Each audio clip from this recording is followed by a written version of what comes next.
कभी आपने मुहासिबा किया? कभी आप जो समाज और सोसाइटी के अंदर पंचायतें बिठा लेते हो, जो जुल्म करते हो, भरे मजमे में कहता हूं, अगर मेरी बात गलत हो तो बताओ, आज ऐसा होता है कि नहीं होता है कि एक लड़की बाकायदा पंचायत में कहती है कि इस लड़के के साथ मैं 1 साल से रह रही हूं, 2 साल से मेरा इसके साथ ताल्लुक है, अब ये शादी नहीं कर रहा है मेरे साथ, लिहाजा शादी करवाइए।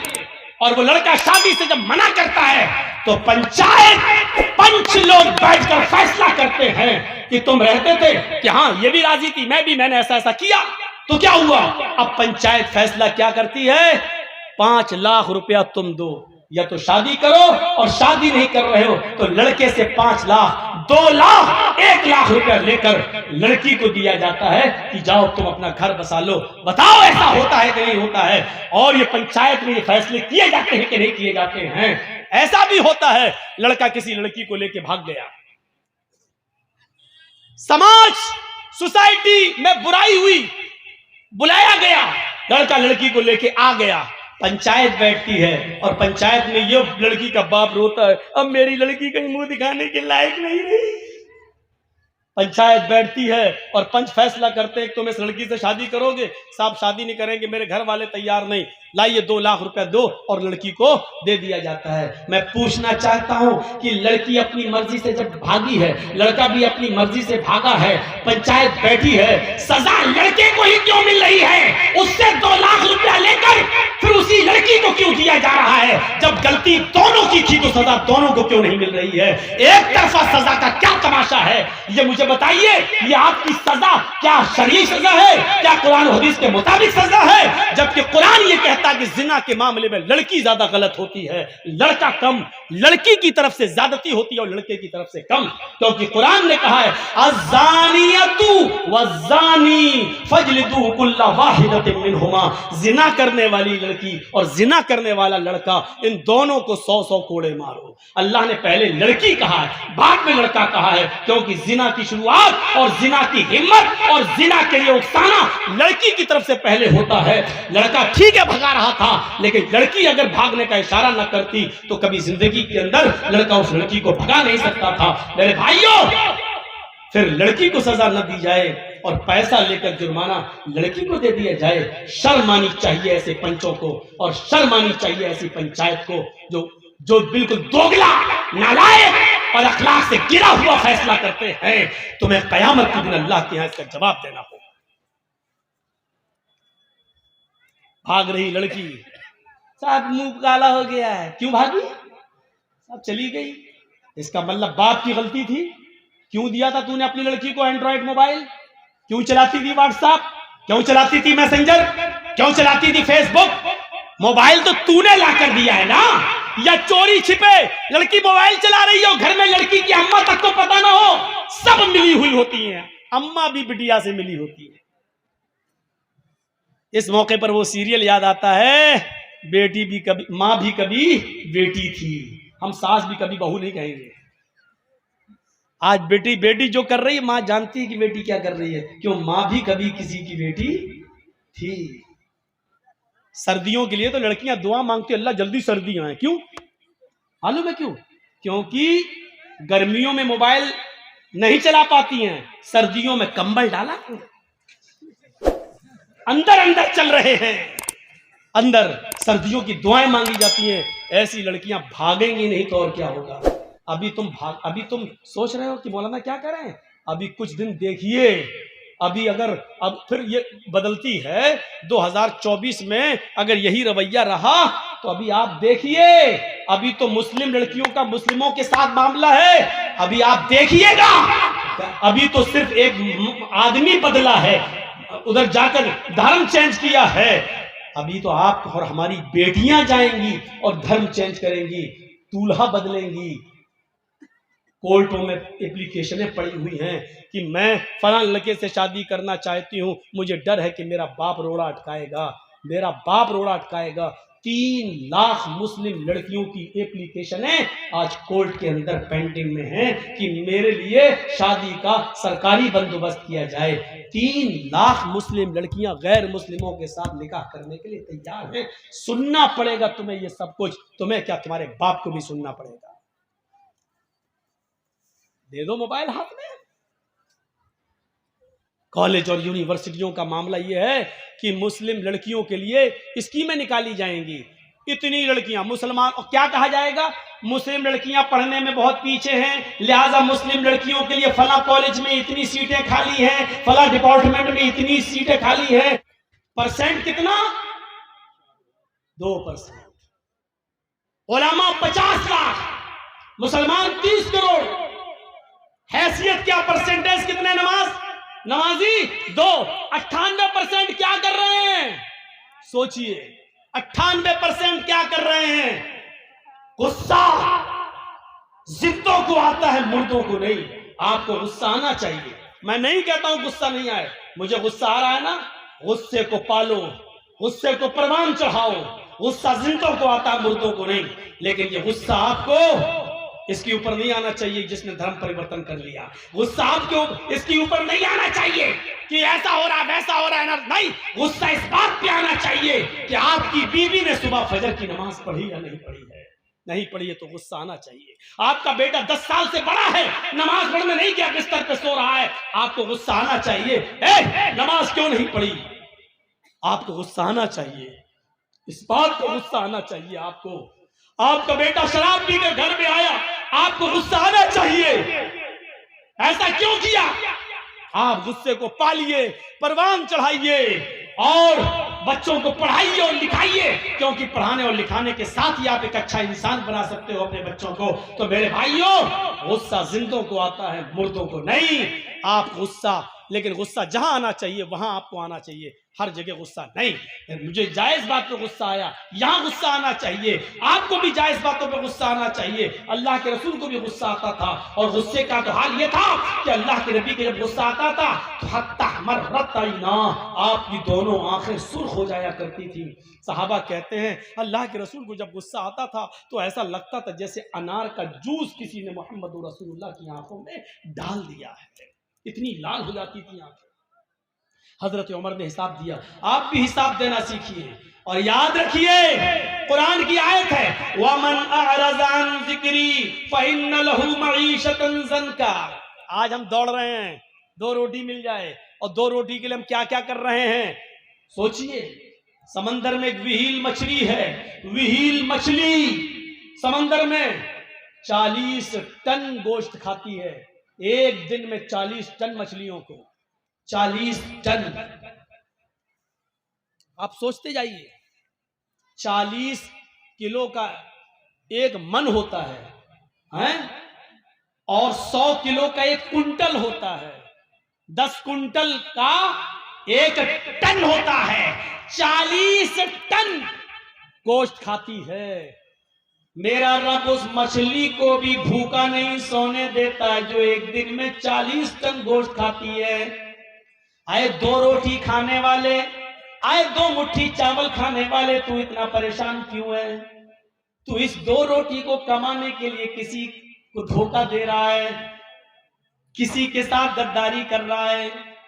अपनी दुकान खोले बैठा है, मोबाइल का मैकेनिक है, किसी ने मोबाइल संभालने के लिए तुझे दिया, तुझे मालूम है कि 100 रुपए की लागत में ये मोबाइल संभल जाएगा, लेकिन तूने उससे 1000 मांग लिए। इसकी आईसी बिगड़ गई, इसकी ये बिगड़ गई, उसकी वो बिगड़ गई, ये चेंज करना पड़ेगा, वो चेंज करना पड़ेगा। हिसाब किताब जोड़ के आपने 1000 बता दिया और मामला 800 पे डन हो गया।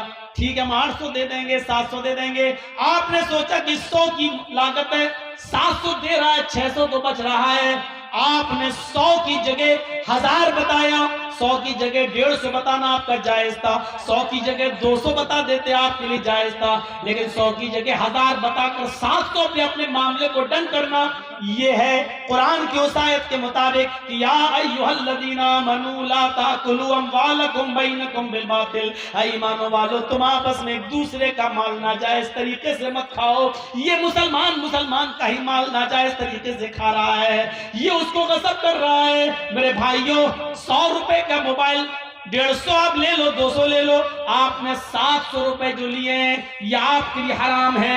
अल्लाह की कसम, अब आप जो खाना खाकर मस्जिद में जाओगे नमाज पढ़ने के लिए, आपकी नमाज कबूल नहीं होगी। जिसने हराम का एक लुकमा खाया 40 दिन तक अल्लाह उसकी इबादत को कबूल नहीं करता। हम और आप सोचें हमारी रिस्क की तंगी क्यों हो रही है, हम इतना कमा रहे हैं लेकिन पैसा हमारे पास रुक क्यों नहीं रहा है। बहुत से लोगों को शिकायत, मौलाना पैसा तो बहुत है, कमाता हूं मैं एक दिन में 50-50 हजार रुपए, लेकिन रुकता नहीं है मेरे पास, पता नहीं कहां चला जाता है, पता नहीं कहां चला जाता है। तेरे सवाल का जवाब दिया है कुरान ने। भाई हर आदमी को यही शिकायत है ना, पैसा तो आता है मौलाना, मेहनत तो करता हूं, 500-600 हजार रुपए रोज कमाता हूं, लेकिन यार जितना कमाता हूं शाम तक कुछ नहीं बचता, मेरे हाथ में नहीं रहता है। कभी बेटा बीमार, कभी बेटी बीमार, कभी बाप बीमार, कभी अम्मा बीमार, कभी बीवी बीमार, यार रुकता नहीं है। तेरे सवाल का जवाब मौलवी के पास नहीं, कुरान में मौजूद है। वमन अअरज़ अन ज़िक्री फ़इन्न लहू मईशतन ज़ंका। तुम अल्लाह के जिक्र से मुंह मोड़ोगे, एराज करोगे, तो अल्लाह कहता हम तुम्हारी रोजी को तंग कर देंगे। आइए 2-3 मिसालें सुन लीजिए, बड़ी अच्छी मिसालें दे रहा हूं। ये रोजी को तंग करना ये क्या है और जिक्र से मुराद क्या है। वमन अअरज़ अन ज़िक्री, जिक्र से मुराद नमाज। अल्लाह ने सूरह जुमा में फरमाया फ़इज़ा क़ुज़ियतिस सलात फंत या अय्युहल्लज़ीना आमनू इज़ा नूदिया लिस्सलाती फसआउ इला ज़िक्रिल्लाह। जब तुम्हें जुमे की नमाज के लिए, जुमे की अजान के लिए बुलाया जाए, जुमे की अजान जब दी जाए, पुकारा जाए जुमे की नमाज के लिए, तो क्या कहा, फसआउ इला ज़िक्रिल्लाह, तो तुम दौड़ पड़ो अल्लाह के जिक्र के लिए। इससे मुराद क्या है, नमाज के लिए, तो तुम चलो नमाज के लिए, जिक्र से मुराद नमाज। यहां अल्लाह ने क्या कहा, वमन अअरज़ अन ज़िक्री, जिसने मेरे जिक्र से एराज किया, मुंह मोड़ा, तो क्या कहा, फ़इन्न लहू मईशतन ज़ंका, हम उसकी रोजी तंग कर देंगे। एक बात याद रखिएगा, बहुत बहुत बहुत बड़े पॉइंट की बात बता रहा हूं आपको। अल्लाह ने ये नहीं कहा कि नमाज छोड़ोगे तो रोजी तंग कर देंगे। छोड़ने वाले का तो वो तो मुसलमान ही नहीं है, वो अपने आप को मुसलमान समझता रहे। मेरे भाइयों, अल्लामा इब्ने बाज ने फतवा दिया है, सऊदिया के सबसे बड़े मुफ्ती ने, कि अगर बेनमाजी मर जाए तो उसकी जनाजे की नमाज न पढ़ी जाए, उसको मुसलमानों के कब्रिस्तान में दफन न किया जाए। एक औरत ने अब्दुल्ला इब्ने बाज सऊदिया के मुफ्ती से सवाल किया कि मेरा शौहर बेनमाजी है, उसको मैं 2 साल से समझा रही हूं लेकिन वो फिर भी नमाज नहीं पढ़ता है, तो क्या मेरा अपने शौहर के साथ रहना जरूरी है। फरमाया बिल्कुल नहीं, 1 सेकंड में तुम अपने शौहर से अलग हो जाओ। उसने फिर पूछा कि मेरा शौहर मुझे तलाक नहीं दे रहा है, मैं क्या करूं। अब्दुल्ला इब्ने बाज ने फतवा दिया, तलाक की जरूरत ही नहीं है, क्योंकि तेरा शौहर 2 साल से नमाज नहीं पढ़ रहा है। जब वो मोमिन ही नहीं है, तू मोमिन है। मोमिन औरत किसी काफिर के साथ रह नहीं सकती है, वो तलाक नहीं दे रहा है, मत देने दे। ये निकाह अपने आप ऑटोमेटिक फिस्क हो जाता है। लिहाजा तू एक इद्दत हैज का गुजार, एक पीरियड गुजार, यानी 1 महीना तुझे आएगा, बस 1 पीरियड गुजारने के बाद तू अपना दूसरा निकाह कर ले किसी मोमिन से। तलाक की जरूरत ही नहीं है, क्योंकि वो तेरा शौहर ही नहीं है। मेरे प्यारे साथियों, गौर करो, अल्लाह ने यहां क्या कहा है, नुक्ता याद रखिएगा, नुक्ता। हद कर दी आप लोगों ने। चलिए करिए जो कुछ कहना है। तो बच्चा हेरा गया, मेरा मेहमान है बच्चा, चलिए कहिए जो कुछ कहना, वो माइक रखा वो बोलिए ना। बच्चा हेरा गया, पैदा करना जानते हैं, बस तरबियत है ही नहीं। घर में घुसो, 5 बच्चे, किसी के 6 बच्चे, हर जलसे में बच्चा हेराता है। একটা বাচ্চা हर जलसे में একটা বাচ্চা হারিয়ে গেছে, মেয়েটার নাম হলো শহর বানু, ওর বাড়ি হলো বাটরা। ও আমার বাড়িতে, অর্থাৎ মেম্বারের বাড়িতে ও কুটুম আসছে। যদি আপনারা কেউ পেয়ে থাকেন আমার ঠিকানায় বাচ্চাটাকে দিয়ে যাবেন। বাচ্চাটার নাম হচ্ছে শহর বানু। আসসালামু আলাইকুম। इसकी माँ को सलाम करना चाहिए। यानी कितनी व्यस्त है चूड़ी और साड़ी दिखाने में कि बच्चे की फिक्र ही नहीं। मुसलमानों के पास रह गया, पैदा करो, छोड़ दो आवारा सांड की तरह गाय। पैदा कर रहे हो तो कम से कम तरबियत भी होनी चाहिए। हर जलसे में सुनता हूँ एक बच्चा खो गया, कभी तो बच्ची रोती हुई आती है, कभी तो लगता है इसका बाप नहीं मिलेगा, हम ही को लेके जाना पड़ेगा। अजीब सा लगता है।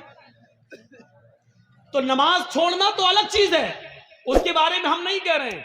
वमन अअरज़ अन ज़िक्री,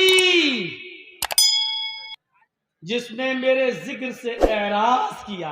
ये एराज क्या होता है सुनिए, दिल चाहता कि आज तुम्हें बताऊं। सुनो, एराज क्या होता है।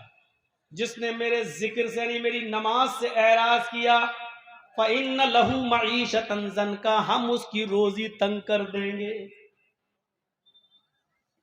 वनहशुरुहु यौमल क़यामति अमा, और क़यामत के दिन उसको अंधा उठाएंगे। उसकी आंखें नहीं होंगी, आंखें होंगी लेकिन देख नहीं सकता, अंधा उठेगा। कौन? नमाज छोड़ने वाला नहीं, नमाज से एराज करने वाला।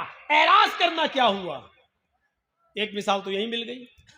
ये एराज करना है, जैसे एक औरत का बच्चा खो गया और अम्मा को फिक्र ही नहीं बच्चे की, वो अपनी चूड़ी में लगी हुई है, वो अपनी चप्पल दिखा रही है, कितने की ये तेरी बिंदी कितने की, ये साड़ी कितने की। इसको कहा जाता है कि इसने अपने बच्चे से एराज किया है। ये है, यानी बच्चे को फेंका नहीं है, हटाया नहीं है, छोड़ा नहीं है, लेकिन बच्चे की फिक्र नहीं है। ये क्या हुआ? एराज करना। मसलन एक बच्चा, दूध पीता बच्चा बिस्तर पे रो रहा है, मां को मालूम है कि भूखा है, लेकिन उठाकर अपने बच्चे को अपनी पिस्तान से लगा के दूध नहीं पिला रही है, बल्कि वो टीवी देख रही है। वो रो रहा है, ये सीरियल निकल जाएगा तो वो रो रही। इसको कहते हैं कि इसने अपने बच्चे से एराज किया है। देखो, बच्चे को छोड़ नहीं रही है, फेंक नहीं रही है। इसी तरीके से नमाज से एराज करना क्या है?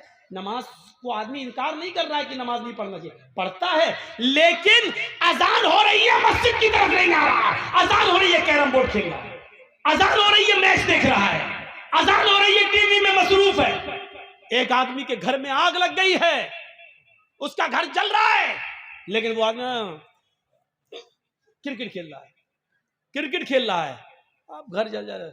जबकि उसको फिक्र होनी चाहिए दूसरे घर की, इंतजाम करने की, आग बुझाने की, लेकिन वो ना आग बुझा रहा है ना आ रहा है, बल्कि मैच खेलने में मसरूफ है या किसी और काम में मसरूफ है। तो इसको क्या कहेंगे? इसने अपने घर से एराज किया है।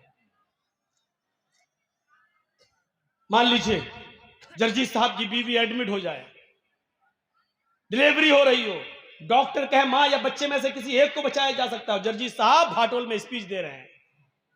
ठीक है डॉक्टर साहब, जो होगा होगा, वो तो तकदीर में, मरना होगा मरेगी, जिंदा होगी। और हम जलसा करने में लगे हैं, दूसरों को लगा दिया। ये हुआ बीवी से एराज करना। अरे जलसे बाद में हो जाएंगे, पहले तुम इंसानियत निभाओ वहां जाकर। तो एराज समझ गए ना? बच्चे को दूध की जरूरत है, मां रो रहा है और मां देख रही है कभी सास भी कभी बहू थी, नाटक। तो क्या कहा जाएगा कि ये बच्चे से एराज कर रही है। कुरान ने यही कहा, वमन अअरज़ अन ज़िक्री फ़इन्न लहू मईशतन ज़नका, जो भी अपने मेरे जिक्र से एराज करेगा, नमाज से एराज करेगा, हम उसकी रोजी को तंग कर देंगे। वो आदमी कमाएगा लेकिन उसकी कमाई उसके पास रुकेगी नहीं। आज जिनके घरों में पैसा रुकता नहीं, आता तो बहुत है लेकिन रुकता नहीं, कभी बच्चा बीमार, कभी बीवी बीमार, कभी बेटी बीमार, कभी इसमें खर्च कभी उसमें खर्च, वो अपने गरीबानों में झांके। ऐसा तो नहीं कि नमाज के वक्त वो चाय की होटलों में बैठे हो, नमाज के वक्त कैरम बोर्ड खेल रहे हो, नमाज के वक्त खेत जोत रहे हो, नमाज के वक्त मस्जिद के बजाय वो किसी और काम में लगे हुए हो। क्योंकि कुरान ने कहा है जो नमाज से एराज करेगा वो हम उसकी रोजी को तंग कर देंगे। ये रोजी तंग, ये तो दुनिया में होगा, रोजी तंग दुनिया में होगी, और आखिरत में इसकी सजा क्या होगी? वनहशुरुहु यौमल क़यामति अमा, और क़यामत के दिन हम उसको अंधा उठाएंगे। वो कहेगा अल्लाह दुनिया में तो मैं बीना था, देखता था, लेकिन आखिरत में तूने मुझे अंधा क्यों कर दिया, आखिरत में तूने मुझे अंधा क्यों उठाया। वो ये बात कहेगा, इस बात का ऐलान करेगा। अल्लाह के जिक्र से एराज का बहुत खतरनाक अंजाम होता है। एक अंजाम में तुम्हें बताने जा रहा हूं। लोनी का नाम सुना है? गाजियाबाद से दिल्ली जब आप जाएंगे तो by road by road bus के जरिए, तो बीच में एक जगह पड़ेगी लोनी। लोनी में सन 1995 का वाकया है। सुनिएगा जरा, जिसको जाना हो चला जाए। आज मैं रोकूंगा नहीं, लेकिन इतनी गुजारिश है कि इस वाकये को सुन के जाए। छोटा सा है। 2 सगे भाइयों की शादी होना थी।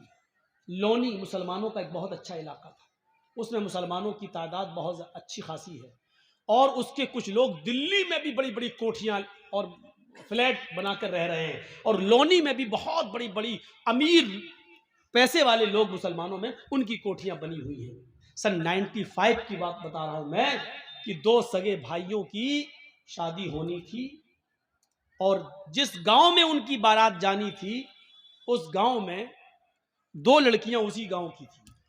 घर अलग अलग था, लेकिन गांव एक ही था। इन दोनों लड़कों ने कहा, इन दोनों सगे भाइयों ने, चलिए कल हमारी बारात जाएगी, क्यों ना आज की रात हम नाच गाने में गुजार